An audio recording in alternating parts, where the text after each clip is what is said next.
menyetujui anggaran untuk program makan bergizi gratis atau MBG sebesar 71 triliun rupiah.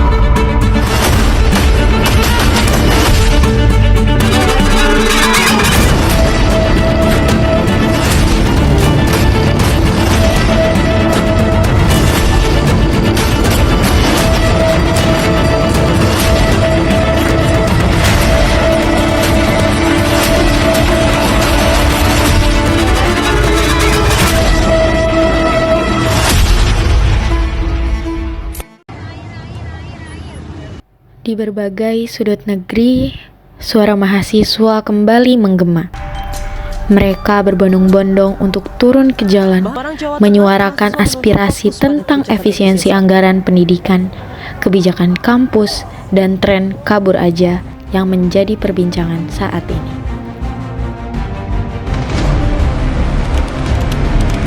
Bagaimana kondisi ini memengaruhi masa depan pendidikan? Apa yang sebenarnya terjadi pada negeri ini? Mari kita analisa satu persatu.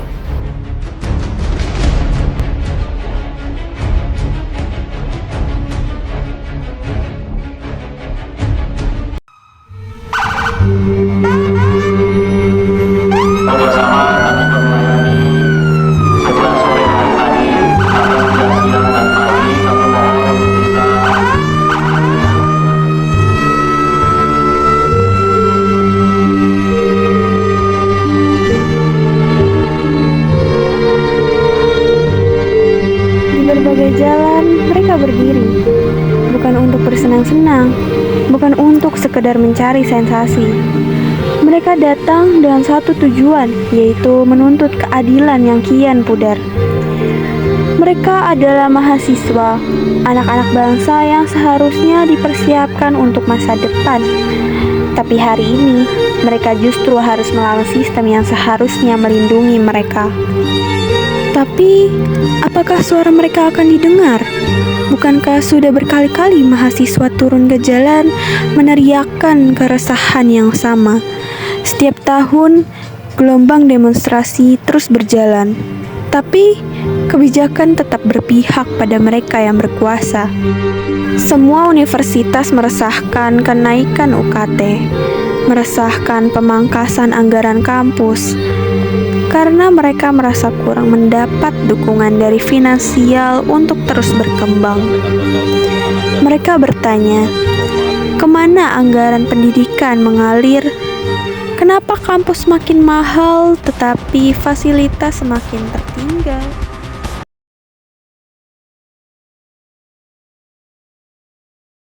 Alasan kakak turun di demo ini tuh untuk apa, Kak? Oke, alasan saya sebenarnya udah jelas ya. Apa yang terjadi di 100 hari plus Prabowo, Presiden Prabowo dan Wakil Presiden Gibran, banyak sekali kegaduhan-kegaduhan yang terjadi gitu. Terutama di yang saya paling tinjau tuh di makanan bergizi gratis gitu, atau MBG itu sendiri. Karena yang saya rasa pun yang saya terima itu tidak ada impact sama sekali. Walaupun emang belum menyeluruh apa yang udah terjadi di sini, tapi udah bisa ditinjau gitu. Gimana si program MBG ini yang katanya program berstrategis, tapi kurang maksimal dilaksanakan gitu. Terus apalagi menyangkut ke hal-hal yang lainnya, yaitu pendidikan pastinya.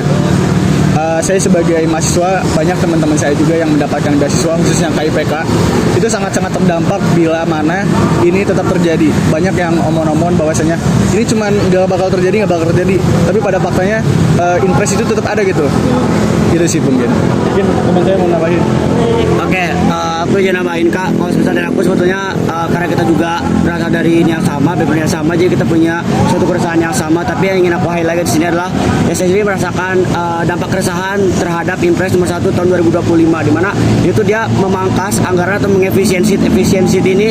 Itu menurutku itu bukan hal yang strategis dan dapat dilakukan saat ini, karena itu yang pertama itu kan anggaran yang dipotong terbesar itu dari Menteri PUPR, yang kedua itu dari sektor pendidikan dan kesehatan. Nah ini sektor pendidikan kesehatan ini menurut aku itu jangan dulu coba kita potong, karena itu merupakan sebuah fondasi gitu ya, fondasi untuk kita bisa mencerahkan kehidupan bangsa gitu. Jadi menurut aku lebih aware terhadap ya menteri Inpres nomor 1 tahun 2025 ini gitu. Halo semuanya, perkenalkan nama saya Naila dan saat ini saya sedang bersama ketua dari Ikatan Mahasiswa Teknik Kimia Polimer. Dan saat ini saya akan sedikit berbincang terkait dengan adanya efisiensi anggaran. Apakah sebagai ketua himpunan, apakah himpunan yang kakak jalani saat ini terkena dampaknya dari efisiensi anggaran? Baik, sebenarnya untuk mengenai anggaran ya, kalau dari anggaran secara langsung itu bukan turun langsung ke kita ya. Jadi turunnya yang melalui kampus, melalui prodi. Kalau dampak yang dirasakan itu lebih ke dampak dari apa yang kita bisa pakai di kampus ini, contohnya fasilitas. Jadi saat kita mau pakai fasilitas, misalkan kita mau meminjam ruangan, meminjam alat barang segala macam itu ada batas waktunya, misalkan karena kampus itu udah nggak boleh lama-lama beroperasi di atas jam 4. Jadi setelah jam 4 itu udah selesai, semua aktivitas itu harus sudah diselesaikan, karena efisiensi ini berkaitan dengan efisiensi kayak otomatis seluruh kegiatan yang dilakukan baik dari akademik, himpunan itu harus sudah diselesaikan di batas waktu jam 4. Makanya dari kita anak-anak himpunan pun kalau mau melakukan kegiatan yang lebih lama daripada itu, misalkan kita mau memperpanjang kegiatannya jadi misalkan belum selesai di jam 4, mau gak mau kan harus dilanjutkan. Dari kita pun ada ya beberapa kesulitan, kayak otomatis hari ini dipending, lanjutnya besok lagi gitu.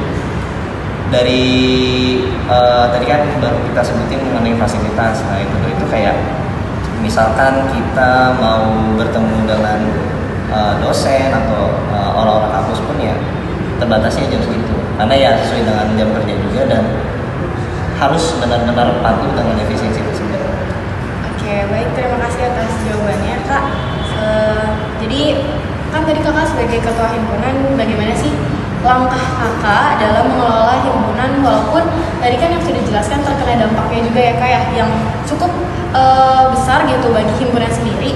Jadi gimana sih langkah Kakak dalam menghadapi terkenanya dampak dari efisiensi anggaran ini? Berarti ini tindakan kami ya untuk preventif atau tindakan saat kita mengalami efisiensi ini, dan bagaimana saat kita menjalani himpunan gitu saat kita ada kebijakan itu. Jadi kalau dari kami sih ya mungkin pertama yang perbaiki juga manajemen waktu dari organisasinya, kayak kalau misalkan sudah dibatasi ya mau nggak mau kita mengikuti regulasi yang ada di tempat ini, yang ada di kampus ini ya. Misalkan kita mau mengadakan kegiatan ya, kegiatannya yang masuk akal gitu. Jangan sampai kita berlarut-larut padahal sudah ada batas waktunya. Kemudian kalau misalnya kita mau ngadain kegiatan ya kita lihat juga apakah bisa diadakan atau enggak dengan adanya kebijakan ini. Oke, baik, terima kasih atas jawabannya.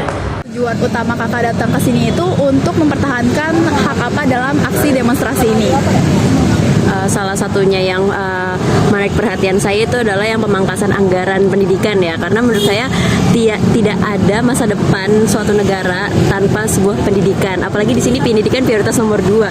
Kalau misalkan memang mau memajukan sebuah negara, mencerdaskan kehidupan bangsa, itu dari pendidikan ya, sedangkan di sini saja pendidikannya nomor 2. Itu gimana untuk ke depannya? Maksudnya kita yang sebagai mahasiswa yang masih muda harusnya kita tuh melek akan pendidikan yang dimana nanti tuh kita di negara ini harusnya kita bantu memajukan, tapi sedangkan kita bertahan di pendidikan nomor 2 ya kita nggak akan tahu ke depannya nanti negara ini akan seperti apa dengan kualitas masyarakat yang kurangnya pendidikan. Kalau dari Inpres nomor 2 ini Kak, harapan kakak untuk pemerintah itu kedepannya ingin seperti apa? Apakah ingin ditambahkan untuk anggarannya atau ditetapkan maksudnya seperti biasa tapi tidak ada potongan? Efisiensi. Sebenarnya kalau yang saya lihat anggarannya pas, cuman kan banyak pemotongan untuk sesuatu hal yang menurut saya itu belum menjadi prioritas. Mungkin lebih ke menggunakan anggaran itu sebagai prioritas ya. Seperti salah satunya pendidikan. Banyak orang yang makan gratis karena dia sekolah, sedangkan di sini tuh tingkat kemiskinan pun juga banyak ya. Ya mau nggak mau orang yang nggak sekolah otomatis nggak dapat makan dong. Nah makanya dari situ kita harusnya mencerdaskan kehidupan bangsa tuh dari pendidikannya terlebih dahulu. Saudara, jagat media sosial diramaikan dengan tagar kabur aja dulu. Beragam postingan, tulisan hingga video ajakan untuk pindah ke luar negeri. Fenomena hashtag kabur aja dulu ini disebut muncul dari rasa frustasi dan kemarahan publik atas kebijakan pemerintah yang dinilai tidak Pendidikan itu adalah harapan. Namun, ketika kebijakan semakin tidak berpihak, akan banyak mahasiswa yang merasa putus asa. Mereka melawan, mereka berjuang, atau mereka memilih untuk pergi. Pertanyaannya, sampai kapan kita mau membiarkan ini terjadi?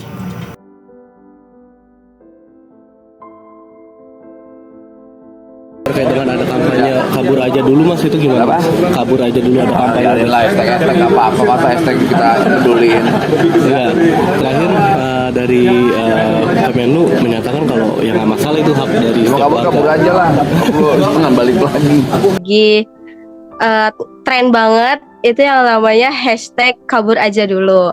Nah kalian kan di sini posisinya yang bekerja di luar negeri kan, makanya penasaran banget nih kalian itu emang bekerja di sana karena emang melihat kondisi Indonesia yang seperti ini atau memang keinginan sendiri. Nah kalau misalkan dari kalian mengenai isu kabur aja dulu ini, gimana sih tanggapan kalian gitu untuk generasi muda kita? Untuk saya sendiri ya, kalau untuk tren hashtag kabur aja dulu itu saya kadang-kadang dengar dari internet gitu. Saya juga baru tahu emang lagi viral di Indonesia gitu, hashtag kabur aja dulu. Nah untuk alasan saya kerja di sini itu karena pengen, dan saya juga melihat kalau saya masih belum tahu di Indonesia mau kerja apa. Jadi saya nyoba ngambil kesempatan pergi ke Jepang untuk mencoba satu kerjaan. Nah setelah selesai ini mungkin saya akan cari kerjanya yang sesuai dengan passion saya. Sebenarnya tren itu hanya untuk, kalau pendapat pribadi ya, jadi sebenarnya tren itu dengan hashtag kabur aja dulu gitu loh, itu sebenarnya kayak apa ya, seakan-akan untuk apa sih, mengereng-reng mungkin, atau apa ya, ibaratnya untuk menyenggol pemerintah bahwa dengan kondisi ekonomi negara ini, menyenggol agak ke politik ya, menyenggol ke politik dengan hal seperti itu mungkin untuk mendorong Indonesia dengan ekonomi yang bisa, supaya anak muda itu apa ya bahasanya, untuk tidak ke luar negeri, dengan catatan bahwa untuk saya pribadi itu bukan hashtag kabur aja dulu. Untuk pribadi saya sendiri, saya masih tetap menjaga nasionalisme saya sebagai orang Indonesia yang mencari modal di negara Jepang khususnya yang saya tempati sekarang. Nah mungkin itu sedikit tentang kabur aja dulu yang saya ketahui, mungkin itu. Jadi tidak terpungkiri bahwa yang namanya hashtag itu bukan serta-merta kita ya udah kabur aja dulu gitu, enggak. Tapi ada simbol tersendiri, ada simbol tersirat bahwa come on lah pemerintah agar bisa melihat untuk anak-anak muda yang pengen yang namanya kerja, tolong dimudahkan. Mungkin itu. Ya. Setiap tahunnya semakin banyak generasi muda di Indonesia yang memilih untuk pergi meninggalkan tanah kelahirannya dengan dalih tidak dihargai lagi oleh negara sendiri. Sistem kebijakan pemerintah yang semakin kacau membuat generasi muda muak dengan negara ini. Kabur aja. Dua kata yang awalnya hanya sekedar keluhan di media sosial, kini berubah menjadi keputusan yang nyata. Sebagian dari mereka berpikir bahwa ternyata lebih mudah mengejar impian di negeri asing dibandingkan di negeri sendiri. Lalu, pertanyaannya, apakah mereka akan tetap kembali? Masih main tusuk, tiap hari kian buruk. Ayo cepat mending rujuk, jangan sampai salah tunjuk. Pemimpin di esok hari, adakah yang cukup mampu mewakilkan suara kami? Jelas tak ada yang tahu, ada yang cukup peduli umat yang dikelabui.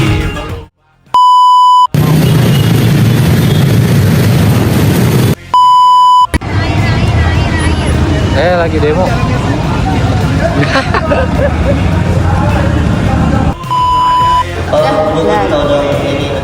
Iya, nanti.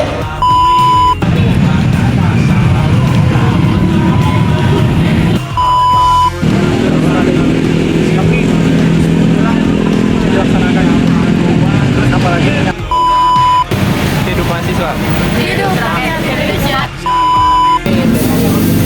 Oke, kayak di kontranya gitu.